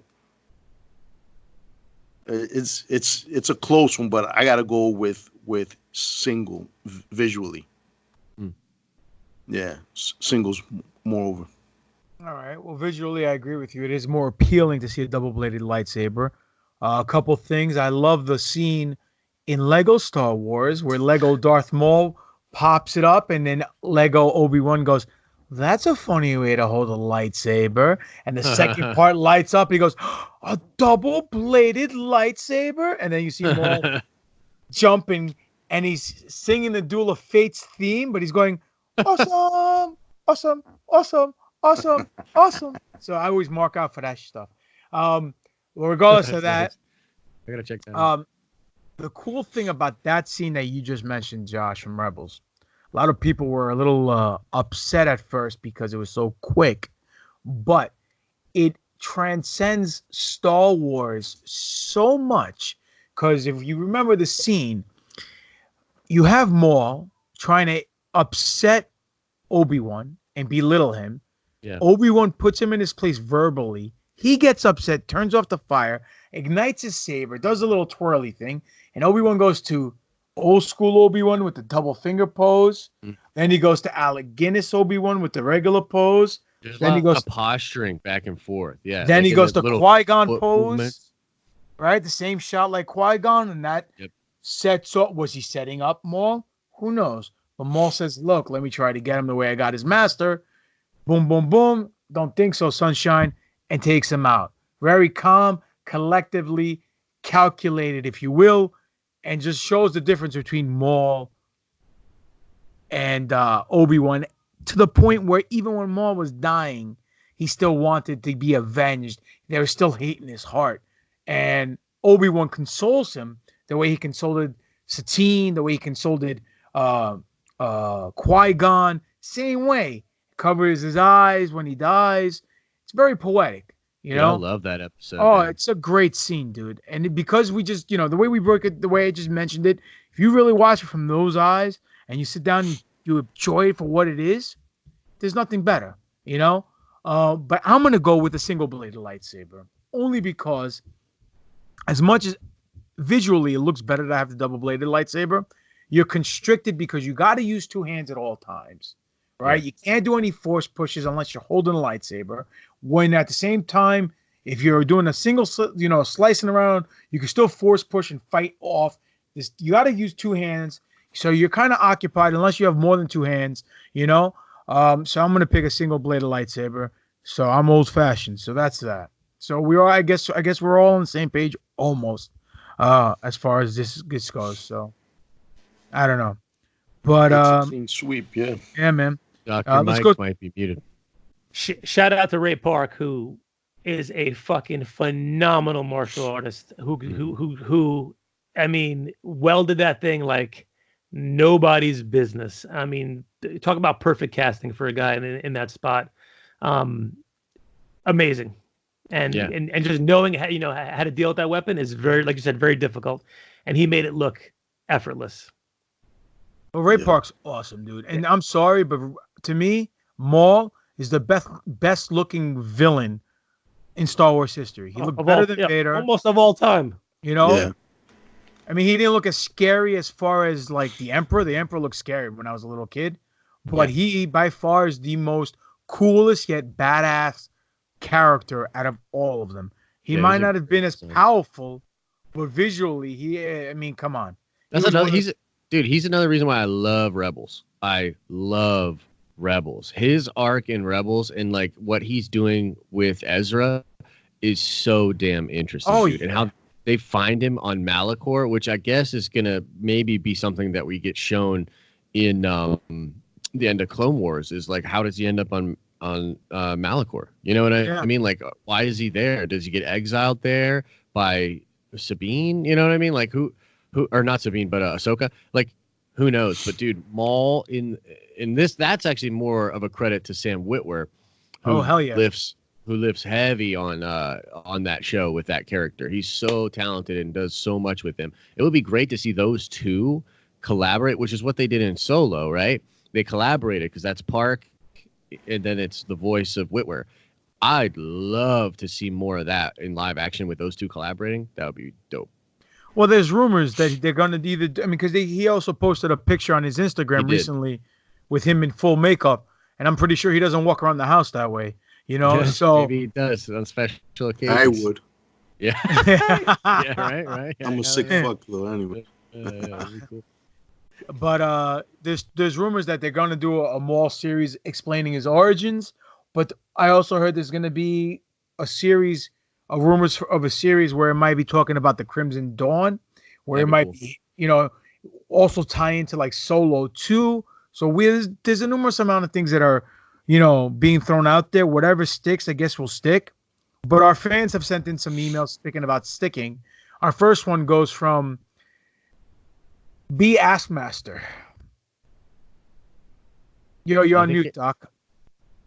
I said, are we sticking fans now? Is that what we're doing? You can stick whoever you want. I mean, I heard about you. Talk about double, but anyway. Hey. What do you guys, and again, this is from B. Assmaster, Dusty Mulholland. What do you guys think of maybe doing a Who's More Over between Force Ghost Anakin from episode 3 and the original the original actor from episode 6? I was watching Return of the Jedi on TV and noticed they switched out the original actor to the new Anakin actor. I personally don't think it makes sense to use the new guy because he dies an old man. Why wouldn't Obi-Wan be young too? Keep up the great work. B. Master Dust. Well, the guy has a point. That's one of the things. That's one of the things from in my opinion, from the special editions that were whack. I don't know how you guys feel about it. Well, there's one way that it could make sense, because Anakin never gets the training that you need to become a Force ghost, right? In canon, it's training. Qui-Gon learns it from like the shaman. he teaches Yoda, who's one of the first ones that teaches Obi-Wan, and then they can do it, right? So Anakin never receives that training. So in my head, it was the only explanation for Anakin even being a Force ghost at all is the fact that he's the chosen one. And so I guess like the explanation is just it's different when you're the chosen one. You get to be young when you're a Force ghost, I guess. Well, listen, and then how do you explain in Rise of Skywalker? How do you explain Mace Windu, Ahsoka, Kanan, the Twi'lek one, the other Jedi's? How do you explain them being Force ghosts? I mean, audio Force ghosts like Obi-Wan from Episode 4, without any training. Well, because here's what I think. I think that all of the Jedi, when you leave. And this is like going from the living force to the cosmic force. So when you die, your essence just goes into the cosmic force. Now that happens no matter what, if you're a Jedi or not. No matter what, you just go into the cosmic force. But the Jedi themselves had this special connection to the force and to the cosmic force. And the only explanation that I can think of it is that in that kind of cosmic time of need, when Palpatine and like all of the Sith were threatening a big return, that the cosmic force itself brings back sort of those voices of those Jedi in order to sort of power up Rey again. So the thing is, when Yoda says that Qui-Gon has learned the path, I forget the way he words it, but he's learned the path back from death, or learned the way back from death, basically implying that like it's pretty natural. They all go through that. They all die and go over there. And then somehow the Jedi are able to retain their consciousness and literally come back to the physical world. But that's not what's going on in Rise of Skywalker. In Rise of Skywalker, it's just like this cosmic force craziness. But that's just a theory. Like I don't really know what the answer could be. It's okay. I'd buy it for $1. It made some kind of sense. I mean, hey, let's face facts here. Anakin got impregnated by the Force. So if the Force wants to knock up somebody, I'm pretty sure the Force can allow someone out of timeout so they can go talk to somebody to help them get a little stronger. So yeah, that's definitely something that could. It's the Force. It could do whatever it wants to do. Whatever the fuck it wants. You know Force what? doesn't work that way. I'm kidding. I wanted to ask Josh, right? Yeah, Josh. You know, and my bros are gonna give me shit in 3, why don't you 2, ask 1. Josh? You know. Go ask Josh. So how do you explain Darth Maul from the Old Republic coming back? You mean Bill Maher? As a Force ghost. Yeah, Darth Maul. It's a clever editing. Who's? Oh, you mean Darth Maul? Oh, do you remember? You mean in the Old Republic? Yeah. So in the Old Republic, I think they just changed the rules, man. The rules were just different in the Old Republic. So it's not. But to like he's the only Sith to ever do it. Now, I mentioned this before on the show. It's a possibility he was allowed to come back because at the last second he actually committed an act of self-sacrifice. Sure, yeah. To save another life. So do you think something like that could happen to any Sith? Maybe. I do know, like, if in the Plagueis novel, which I'm like revisiting right now, there's a lot. Plagueis himself speaks about all sorts of different versions of immortality that the Sith had tried before. So the Sith had been trying to live forever since forever, right? Like they seek ultimate power and they want to live forever. So some of the things were like essence transfer into clone husk bodies, stealing life force from other people, jumping into another person's body and possessing it, all sorts of weird, freaky stuff. But like to Plagueis, none of that counted. Like all of that was kind of bullshit. Like he wanted his body and his mind and his being the way he was to last forever. And that's why like none of that other stuff was good enough for him. But there were plenty of Sith that like that made their life last longer, or they did different things to try to cheat death. You know what I mean? Which is, I think, what we see Palpatine do, frankly, because, like, dude, there ain't no way his body survived that Death Star explosion. I think that body we see in Rise is like a clone that's falling apart. You know what I mean? The advanced aging and all that Right. stuff, and then definitely he's on life support, and he realizes it's coming to an end, and maybe he can't clone another body. Who knows? Right, or he's just sick of all that, and he wants like a new vessel. He's trying something new. Because I think nice and young. Yeah, I think he was going to take over Kylo. That's his whole plan. Like, he was going to get Kylo to kill Rey, so that there would be no chance of. Basically, he's trying to destroy Hope and destroy a chance of Ben turning back to the light. Once Kylo destroyed Rey, he would have Kylo, which Kylo would probably do this willingly, strike him down and take over the Sith fleet. But then he would possess him because it was the ritual and everything, right? Because he says that line where he says, "The princess from Alderaan ruined my plans." Yep. And she literally stops Kylo from killing Rey. You know what I mean? So yeah, he was looking for that Kylo bod. He was going to be, which would have been dope, by the way. That would have been crazy. To see Adam Driver portraying himself possessed by Palpatine in like the next movie. That would have been awesome, dude. No, definitely. I think that would have been cool. And I think Adam Driver is so good as an actor that he could have played it off really well. He could have done it. Yeah, he could have nailed it. But we didn't. Or whatever. Another email from first-time emailer Tim Gilby. Hello, NFO guys. This week I'm picking a single-sided lightsaber. The dual-ended one looks badass in battle, but in my opinion, they'd be dangerous for the user. Ya Allah. Well, we all said that. We all agree that. I mean, we touched base on it a little bit. We have another email. Yeah, ability, but also, it limits you.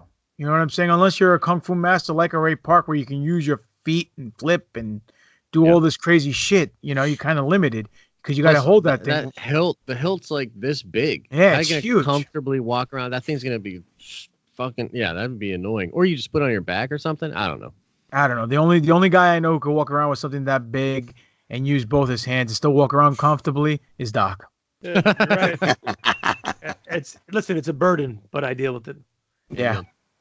Anyhow, let's see. Last email is from Holly Garland. 2 is better than 1. Simple math. Hands down. Books closed. I hope she's talking about the saber. Yeah. And when I mean the saber, I'm talking about the laser sword. Is 3 better than 1? I don't know. Yeah. You could fight with them connected or separated. She's talking about being able to disable a double-edged blade. Yes. Okay. That is a good point. Yeah, very good point. You got more options. Kill 2 Jedi at one time versus 1. But you can move better with 1, says the poor sap getting double-bladed in the torso, then in the head by my red saber. Class dismissed. NFO for life. Blackheart. For life. P.S. Hey, Spiro, what does Vader fly again? Josh, just in case. Well, listen, man. Last week, I totally botched it. Greek god Papa Don here handed over the fucking reins to me to introduce who's, moreover, totally botched it. It was supposed to be Kylo Ren's TIE silencer, and I said versus Darth Vader's X-Wing. Nice. I've been catching shit from these guys, from the listeners all fucking week, bro. Well, listen. One thing about Spiro, though, is this. This is Spiro. I'm going to imitate you right now. His intro, right? The Darth Revan kiss of the podcast, blah, blah, blah. Your boy Spiro. Then, Old Republic, blah, blah, blah, blah. Revan, blah, blah, blah, blah. Clever editing, blah, blah, blah, blah. Come on, guys. Blah, blah, blah, blah. Darth Vader's It's a fucking script blah, at blah, blah, this blah. point. Fuck Kathleen Kennedy. Fuck Ryan Johnson. Blah, blah, blah, blah. I hate The Last Jedi. I hate The Last Jedi. A little bit blah, more blah, Revan blah, blah. in there. Yeah. Yeah. Oh, So that's Spiro in a nutshell. But Darth Vader's X-Wing is not canon, just like Revan and your boy Darth Mar and the Old Republic. So, to bad. But Oh man. it is For life. It is for life. But I mean, let's get down to brass tacks. The thing that is canon and the thing that basically supplies the bloodline of Star Wars is action figures. And I just pulled that segue out of my ass. Yes, That was pretty It's good. time I for- was gonna step on you, but I didn't. Time for TaTOYine. Ta- ta- TaTOYine. Ta- TaTOYine. Ta- ta- TaTOYine. TaTOYine. Nice. Boys. It I'm sounds excited. better when the producer puts the intro in. I don't think Yes, it does. insert intro. I gotta be honest. Dude, we tried a jingle for a while. We thought about it, and then we like, Yeah. just fuck it. This is so much better. I think I I really do. I think It's got flavor. That's the smallest mug I've ever seen. All right. That's what she said. Yeah. Hi-oh. Last week too. Well, you want to see the biggest mug you've ever seen? That's the Porg right there. Wow. Shit. Christ. This thing's annoying as fuck to drink out of, though. To be honest, Why would you pay Good money for weapon. it was actually a gift, but I totally would pay money for that. I love the Porgs. I think they're cool. Yeah, they taste delicious too. All right. So, Yeah. that? Wait, this week- wait, hold on. all Real right, quick. Sorry. Yep. Porg or Ewoks? I go Ewoks. Yeah. Okay. I still Ewoks like all the day. Porgs, but I You go could Ewoks. stay. You could stay. Right on. They're little gangsters, dude. They are. Murder Ewoks, murder bears. Ewoks all day. Did you see that article about what's his name? Warwick Davis using his son as one of the Ewoks with him when he was in the last scene, Yeah, which is pretty cool. yeah. It's pretty cool. That's super cool. Yep. Yeah, I thought that was awesome. All right, so this week, TaTOYine. We're gonna talk about this bad boy right here. Sideshow collectibles, huh? Yeah, Hot Toys, baby. So, Oh yeah. backstory to this is that I had mentioned on the podcast at one point that do not have a Rey figure yet for my Hot Toys Jedi collection because I'm just doing mostly the Jedis and Boba Fett, but that's okay. And the one episode of The Mandalorian that he was in the regular armor. So, my wife, contacted the boys on Facebook and was like, "Listen, I need to get Alex a Christmas present. What can I get him?" And they were like, "Well, we know he needs a Rey, so you should probably start there. Or there is the Hermit Luke that he needs, and no one could find the Hermit Luke on Big Bad Toy Store." So my wife, smartly, Well, no. my wife, Hold on. I told her what she should get you is a signed 8x10 picture of your favorite wrestler, Joey Tell. yes, of which she has like 10 because Joe Tell's madly in love with her, but that's okay. So she got me this instead. Thank Jesus, or L. Ron Hubbard, or wherever you worship. So this is Rey with BB-8, which is the special edition Nice. version because the other ones do not come with BB-8. And this is the Force Awakens version of Rey. So the OG traditional. Yeah, I Is you that love the open it up. Force Awakens edition of Rey? This is the Force Awakens edition, Rey. So you open it up and it's got the photos of the figure there. The face is slightly odd if you could see it kind of Yeah, in the close-ups over there. The big She- one is, yeah. Yeah, it looks I mean, from far away it looks more like her, but the closer you get, there's just something that's slightly off about it, which is not usually, typical for Hot Toys. Hot Toys really does a great job of just nailing the likeness 100%. Yeah, they Um, usually. So here she is. She's got the massive box that she comes in with. What? I come in that massive box too every once in a Hey, while. Oh, I wish. Anyway, so here she is in all her plastic glory. She's got BB-8 up in the corner over there, which makes this super heavy Where? over here. And when the box came, it's labeled from Big Bad Toy Store, and it was sent to my wife, so I actually didn't open it up. My wife. But I shook it like a good 5-year-old, and I felt this thing like rolling around, and I'm like, what the fuck is that? Please tell me she didn't get me a BB-8, because I can't deal with the BB-8. But luckily enough, it was attached to Rey. So let's crack this fucker open. So was I. Exactly. Hi-yo. Oh, hey. Hey. So I would tip- definitely study under Rey. if you're Yes. doing it.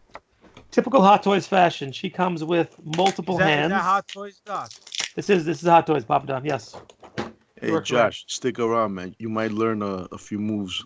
Yeah. after Oh, this. Oh, tell us. Yeah. Point out on the doll where they touched you. it's gonna be the jabbing saber style. We're gonna teach you. So we all got like 10 kids. Don't worry. Yeah. So first up, she's got a bunch of accessories over here. She's got the backpack that she had when she was on Jakku. It's got a bunch of accoutrements attached to it. Looks like there's maybe a water bottle on there. Looks like some junker stuff that she scavenged from the wreckage. She's got her sash. Let's crack these open. That can fold open. She's got her little Ray hood that she wears in the sand. Yeah. When she's her little turban, so you can make her terrorist Ray. And so then let me ask you a question. Let me ask you a question, Doc. I gotta ask this. I'm so sorry. Durka. Oh no. I know you for a long time now. I know you're gonna go take off all your clothes when the kids are asleep, put that thing on your willy, and go try to terrorize your wife. I'm gonna put the little burqa on the penis and just come out. Oh, no. Oh, I'm gonna no. shout out Allah Akbar. Scavenger. Ya Scavenger. Allah. I'm in. She comes with this thing. I don't know what this is. It looks like it's maybe a space tampon, space tampon or something. I don't Like know. our O-ring. Exactly. I don't know what that's for. I'm sure if you look at the instructions, it'll tell you. But who reads instructions? Fuck Does it that come shit. with instructions, Doc? I'm sure it does. Actually, it does. Here it goes. Look right there. You can see Ray's got the turban on her head over there. She looks like Indiana Jones from Nice. Now, does she have the light up saber option? Is there like an arm that has the back? Because the Anakin I have has a. You have an Anakin hot toy? Yeah, I got the dark side Anakin. She does not have the arm that lights up, but I'm looking at the saber. It looks like it's kind of, I don't know if it opens up or not. It potentially opens up. I don't think so, though, because I haven't seen any of that sabers actually open up. I do not think it opens up. Does But it there's the come Luke with- saber. Oh. There's the Luke saber right there on cue. Perfect. She comes with her staff. Nice. Her Jakku staff, which for sure is the basis saber. for her Yeah. her lightsaber. It looks like she just deconstruction a portion I of think that. it was her dad's. I think it was her dad's saber. I think her dad was force sensitive. That's what I think. Why do you say that? Well, because Kylo says your father was the son of the Emperor, so we know it was her dad that was the Palpatine. And dude, I got a feeling, man, that like Palpatine's son is definitely not a puss. He would What have if had. he wasn't force saber? What if he wasn't force sensitive and his father cast him away because of that? You're no son of mine. Yeah, I don't know. I mean, maybe, but that's not really interesting. I think if he was really force sensitive, but like walked away, and then you have an opportunity to do some stories where like the Emperor sends people after him or something, and he's like defending him off and all that. I think that would be cool. He And picture I him think- changing diapers with using the force. That'd be very useful, I can imagine. No, you change the diaper. Yeah, right. Like you're gonna change the diaper, right? So she comes with her given by Han Solo blaster over there. There you go. That blaster Perfect. is dope. I really like It's- that blaster. It's a pretty little handgun. I don't know what the fuck this is. This is like maybe some shin piece or some shit. I don't know. It's like a dirty little mask. She's got the Ray goggles, so you can go full Jakku on her. Full Jakku junker on her there. She's got a Junker few on other- a where? Where? How's the face So- look? Does she look as bad as? It's okay. That's what pillows were invented for. Oh wait, sorry. Sorry, I don't want to tease. You're right. Let's tease it out and get to Patience, the- my Padawan. Patience. She's got multiple sets of hands. She's got the Lucky for you, huh? Thank God, I could soil a few of them. She's got the flesh-colored hands. She's got 3 pairs of those, and then she's got 1, 2, 3 pairs of the gloved hands when she was on Highly Jakku as well. I got to protect my manicure hands, and they all come in various different pointing, open, closed fists, the whole 9. We've got our friend over here, B to the Izzle. But shizzle my nizzle, and BB-8 actually lights up. I don't have the batteries in him right now, but under his dome, Nice. he's got a little light up feature. You click it open, and I'm sure his opening of his eye lights up. And the cool thing about BB-8 is that you could actually magnetically attach his head to the body, so you could Nice. actually That's roll sweet. him around the head. So Hot Toys does not, Rolling. That's around. dope. which is fantastic. Somewhere on one of these ports over here is going to be an opening because he comes with some accessories as well. It's coming with a thumbs up. He comes with the don't know what this thing is. Looks like a hydro spanner or something like that. Oh shit! I'm bringing out the old stuff. It's some other little, like the port that they plug in from the penis R2D2 has that he plugs into the Death Star. And there's also this. Let me go into this actually. I think it's the little thing that pops up the top of his head and kind of spins around. It's on the box.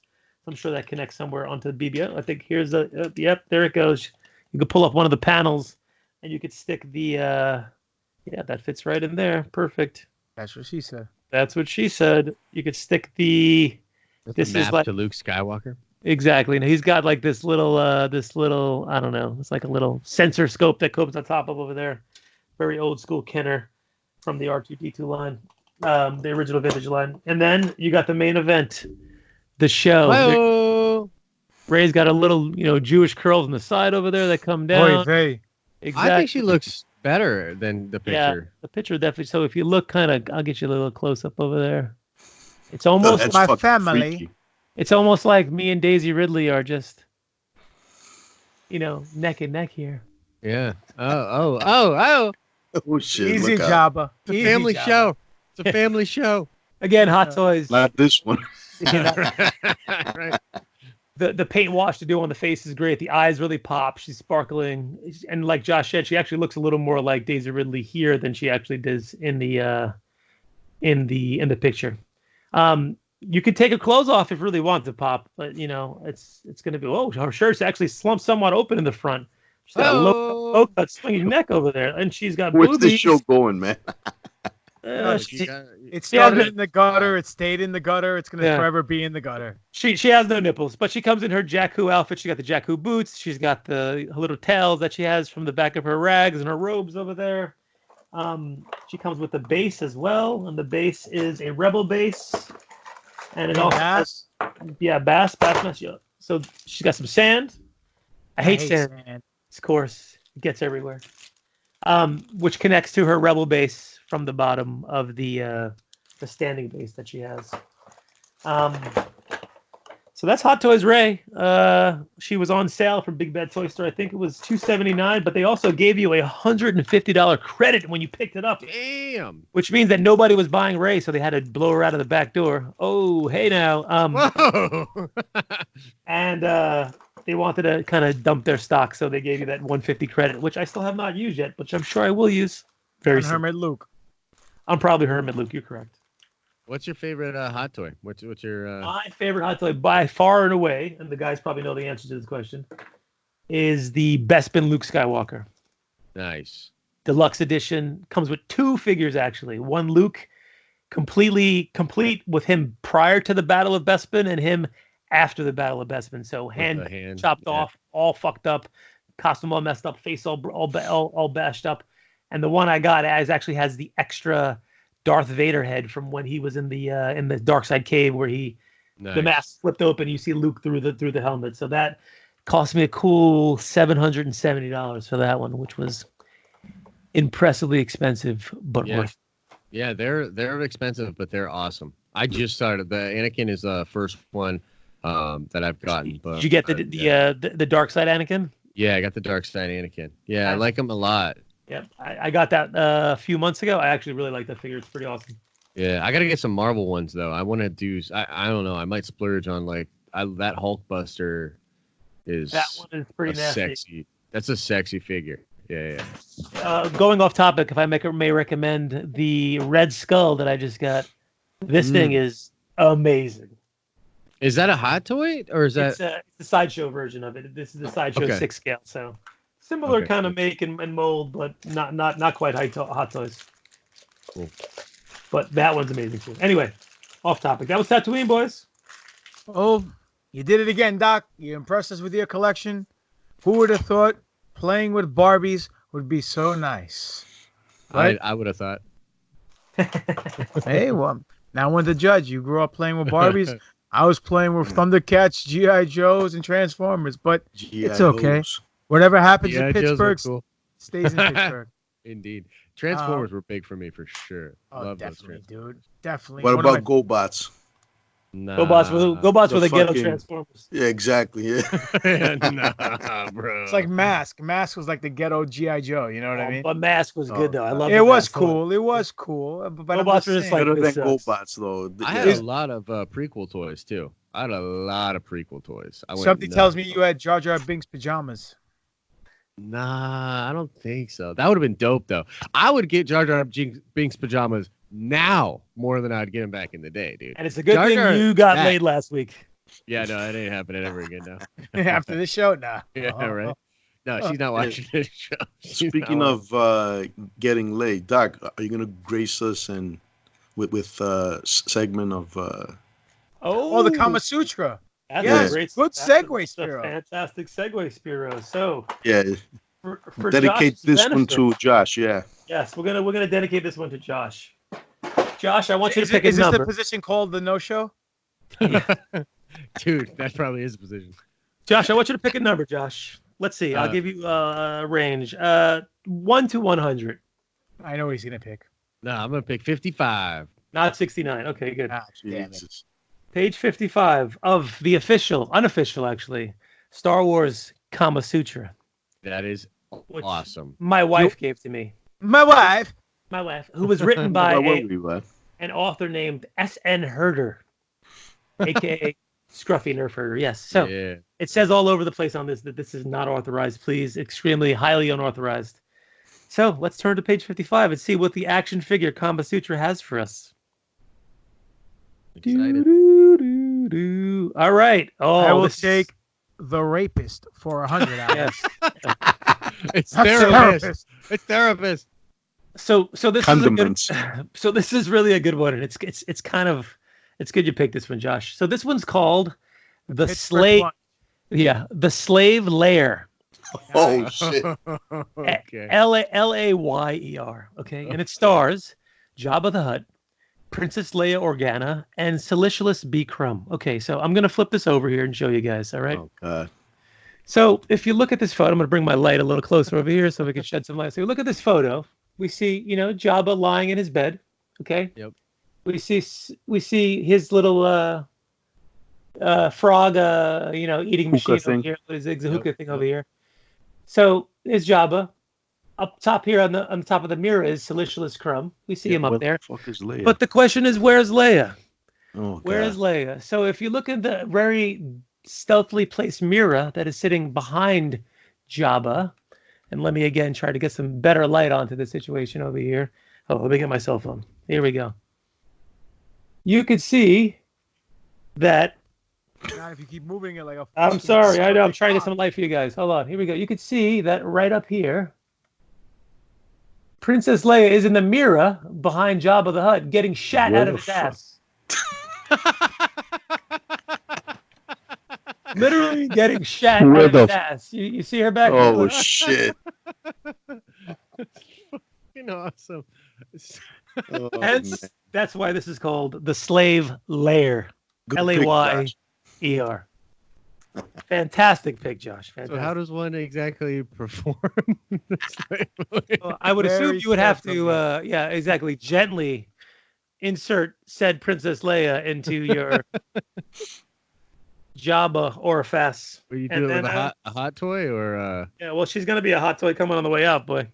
Well, That's for sure. step one is find a fucking really big fat fuck. yeah. Yeah. It's a good one. So that 55 was definitely the pick to pick there, buddy. We appreciate it. Thank you. Amen.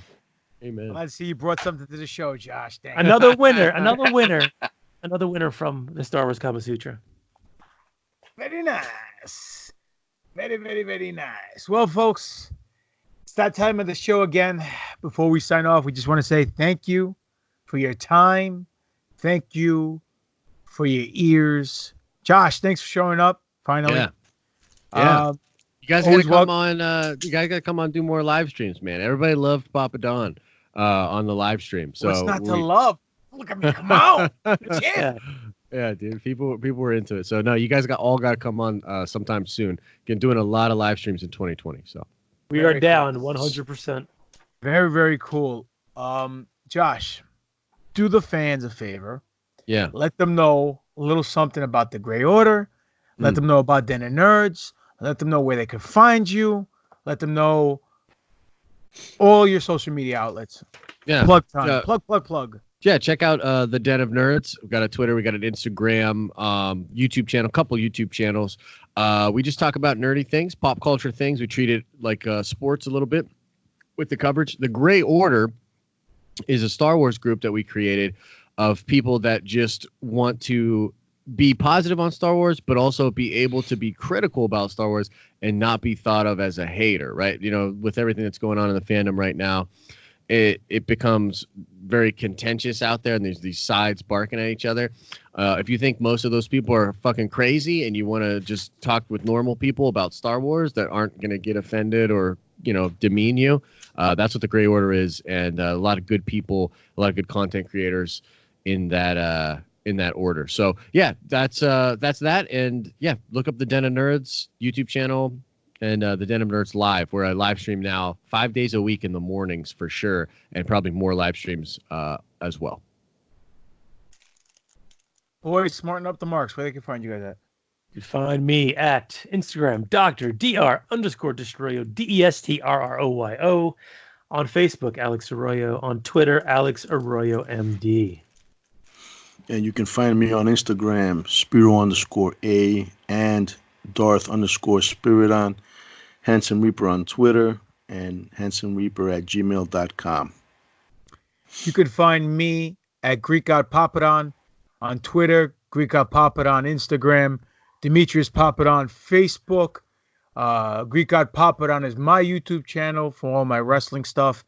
And you can go to Pro Wrestling Tees /Greek God Papadon to get all your Pro Wrestling Papadon t-shirts.